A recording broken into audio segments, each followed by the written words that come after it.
एक दोपहर अकबर और बीरबल राजकाज के समय निकालकर आपस में बात कर रहे थे।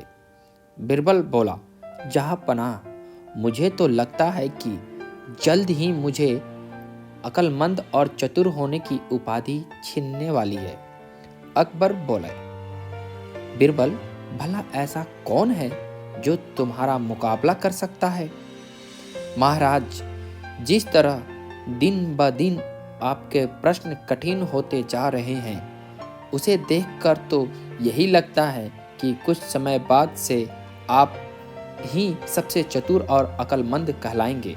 बीरबल बोले, हाँ हाँ हाँ बीरबल, मैं तो ये सपना उसी दिन से देख रहा हूँ जिस दिन से मेरी मुलाकात तुमसे हुई है, पर मुझे नहीं लगता कि ये कभी पूरा हो सकेगा।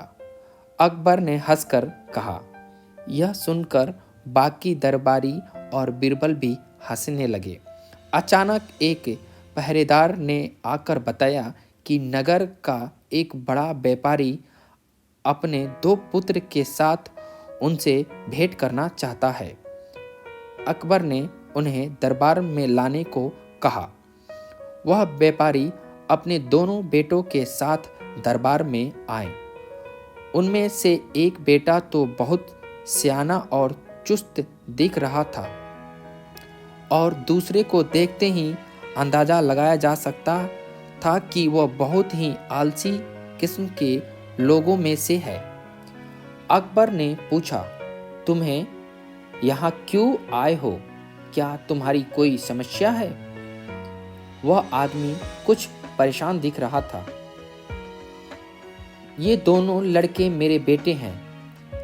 यह अली और दूसरे का नाम हसन है।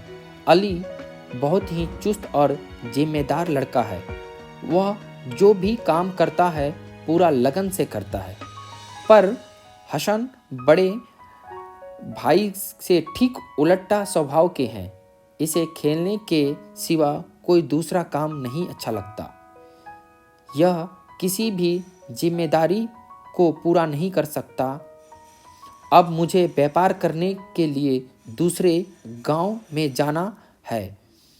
दुविधा यह है कि इनमें से दुकान का भार किसे दिया जाए और भंडार की देख रेख का भार किसे सौंपा जाए। अकबर ने व्यापारी की सारी बातें को गौर से सुना और उसकी उलझन का हल निकालना चाहा, पर वे चाहकर भी कोई उपाय नहीं सोच सके।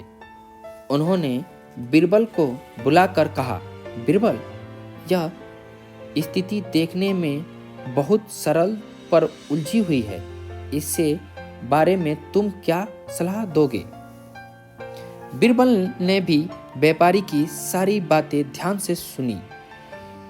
उन्होंने कहा, जापना, आप चिंता ना करें, मैं अभी इसका हल करता हूँ। फिर बीरबल व्यापारी के पास जाकर बोला, मेरे दोस्त, तुम्हें दुकान का भार हसन पर और गोदाम का भार अली पर छोड़ देना चाहिए। व्यापारी बोला, बीरबल राजा, आप कैसी बात कर रहे हैं? अगर मैं दुकान का सारा भार हसन पर छोड़ा तो यह मेरा सारा ही व्यापार खत्म कर देगा। मैं इसे दुकान का भार कैसे दे सकता हूँ? क्या मुझे सारा काम अली पर छोड़ देना चाहिए? बीरबल बोला, इस तरह तो दोनों भाई के संबंध खराब हो जाएंगे। किसी भी व्यवसाय के लिए गोदाम बहुत मायने रखता है। अगर केवल उसका ही ध्यान रख लिया जाए तो दुकान का पूरा संभाल ना होने पर भी व्यापार सुरक्षित रहेगा, पर अगर गोदाम सुरक्षित हाथों में ना रहे तो सारा व्यापार खत्म होते देर नहीं लगेगा।